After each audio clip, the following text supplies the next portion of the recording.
Pourquoi Steve ne soulève pas Mjolnir dans Avengers 2? Tu t'es déjà demandé pourquoi Captain America galère à soulever Mjolnir dans Avengers 2 mais le manie comme un boss dans Endgame? Tu penses qu'il n'était pas assez fort ou pas encore digne? En fait, il y a une théorie de fou derrière tout ça. Dans Age of Ultron, on voit bien que Steve Rogers essaie de soulever Mjolnir et il le fait bouger, juste un peu. Et là, Thor panique un peu, il lâche un petit rire nerveux. Mais au lieu d'insister, Cap arrête direct et dit non, laisse tomber. Beaucoup pensent qu'il n'a pas voulu froisser Thor à ce moment-là, mais si en réalité, il n'avait pas pu le soulever. Attends, Steve Rogers, l'un des mecs les plus justes, les plus nobles de l'univers Marvel, il en serait pas digne?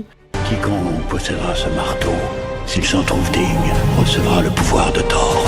Non, en fait il l'était, mais pas complètement. Et c'est là que la théorie devient insane. Il sait que Bucky a tué les parents de Tony Stark. Il le sait depuis un bail, mais il le cache. Et ouais, même Cap a ses secrets. Et à ce moment-là, il lui pèse. Mjolnir, c'est pas juste un test de force, c'est une question de cœur. Si Steve avait soulevé le marteau ce jour-là, ça aurait voulu dire qu'il était 100% pur, sans doute et sans fardeau. Mais il sait que ce n'est pas le cas. Il sait qu'il porte un poids qui l'empêche d'être pleinement digne.